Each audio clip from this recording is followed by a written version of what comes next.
Hello, everybody. Captain Marty here. It is Monday. We've rolled right into December. It's the 2nd, and everybody is, I'm hoping, haven't had a great Thanksgiving weekend. I got some stuff to talk about as we get into the winter season. Things are slowing down, but there's still some really good fishing to talk about, and I'll be right back to do just that in just a moment. Fishing Ocracoke is the ultimate lifetime dream for a lot of people. Captain Ernest with Gecko Sport Fishing and the Drum Runner can help you achieve that dream to the fullest. Whether you're looking to go offshore for tuna, mahi, and billfish, or inshore for puppy drum, speckled trout, and more, Gecko Sport Fishing and the Drum Runner can go from 2 feet to 2,000 feet of water. Full day, half day, and evening trips are available. Call Captain Ernest at 252-921-0095. Gecko Sport Fishing and the Drum Runner. Make your Ocracoke fishing dream a reality. Hi, I'm Captain Jay Cudworth of the Kokomo with Paradise Dolphin Cruises at Safe Harbor Marina in Wanchese. I want to invite you to take a ride out on the Roanoke Sound to see the majestic bottlenose dolphins up close. As a native, I'll be telling you stories from these waters as a boy growing up in Wanchese. Nature and history have combined to make this area unique, and I love sharing this special place with special people. So come on aboard with me and my crew and experience the real beauty of the Outer Banks. For more information, go online to ParadiseDolphinCruises.com.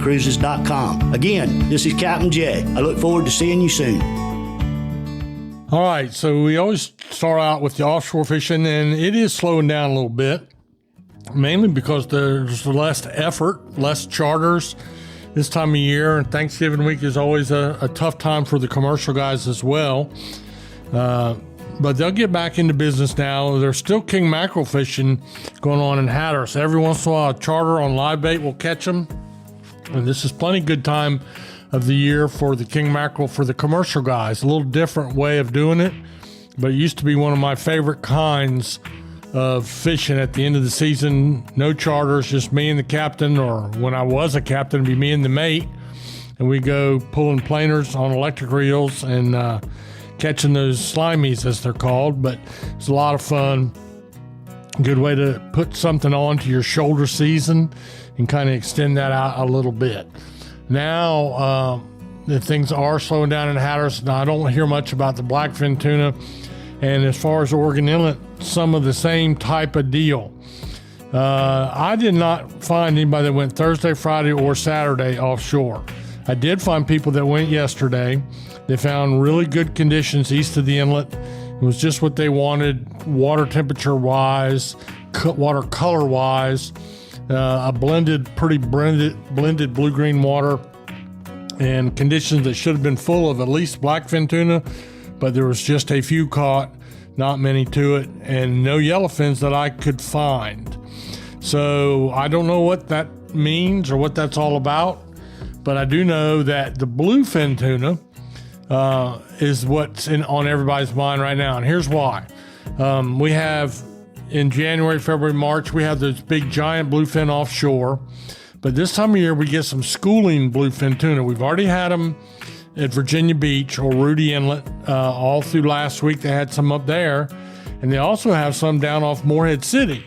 Now, well, we're right in the middle of those two locations, so there should be some schooling-sized bluefin tunas in our area once we get the fleet back out. And then again, if you're looking to go on a bucket list trip to catch a truly giant of a fish, you might want to look into chartering a boat and going out in, I would say, February or March for the giant bluefin tunas. Last year, they had a good showing and a lot of those big fish. There's a lot of legality involved there. Like, for instance, most of your charter boats can keep one of the truly giants a year. And then I think they can keep one or two of the little bit smaller ones, the 200 to 400 pounders, they can keep a day. So you want to be sure to ask about that with your captain if you're booking a boat. But that's really all I had in the offshore report. Other things going on in the ocean. We do have a few of our piers are starting to close. The only one I don't have an up-to-date list. I got to get up with Tony Lombardi at Walking Angler to figure that out. He did mention that Avon Pier closed on Saturday, and they were having a little bit of a drum bite down there last week. But this is the time of year when they do maintenance and board up and take a little time off. So that's going on. But the piers that are open have been having some really good sea mullet fishing.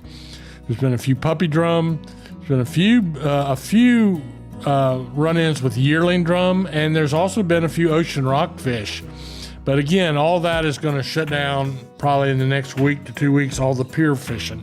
Surf fishing, pretty much the same thing. Same mix of fish, not a whole lot of them. Man, we sure have had some good sea mullet fishing. Cooler fulls on Wednesday before Thanksgiving, and I also heard on Friday they had a real good day on the sea mullets. And that's a really good eating, highly underrated fish that you can catch 2 at a time when the bite is on. Anybody that doesn't like catching fish 2 at a time, something's wrong with them. They should take up golf. But anyway, that's what's happening in the ocean. I'll take a little break right here and be back to talk to you about what's happening in the backcountry, and it's good, so stay tuned. Locally owned and operated since 1971, Billy's Seafood has been providing the locals and visitors of the Outer Banks with some of the freshest seafood you'll find. Not too far off the beaten path down Collington Road in KDH, Billy's Seafood has become a landmark for those seeking top-notch seafood at affordable prices. Billy's Seafood also has beer, wine, grandma's tuna salad, and other groceries as well. To see more, go online to billyseafoodobx.com. Billy's Seafood, putting fresh seafood on your table for over 50 years.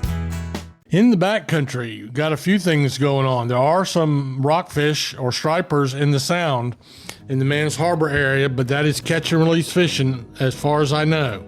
And never trust me for seasons and legal stuff, because it can change by proclamation in an hour. So always look that up yourself before you go fishing. But they've been doing that. And then, of course, the Western Pamlico is enjoying a really good showing of speckled trout, and some nice ones too. Captain Dickie Harris went over there and chartered a boat himself.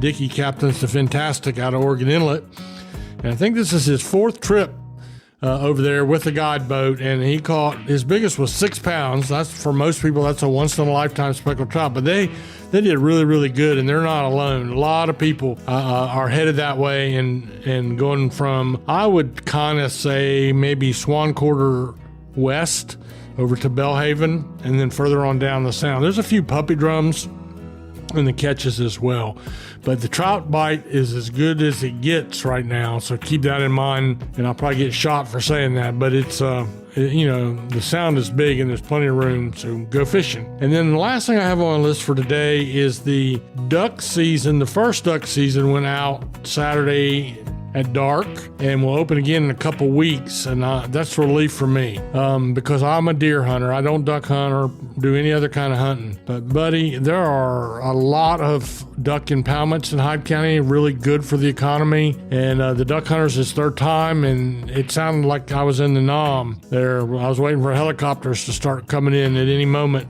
Didn't do much for my deer hunting, but they pause, they take a break until their long season comes in. And also the bear season went out on Saturday as well, the first bear season. That's a 2-week bear season in northeastern North Carolina. It will come back in a couple weeks and then run right on through Christmas for another couple weeks. So both of those, it's time to take a break and let us poor lowly deer hunters have a chance at the woods again, which I plan on doing that. So that's what's going on the surf and on the turf. I really had a nice Thanksgiving. I hope you did too. And have a blessed week.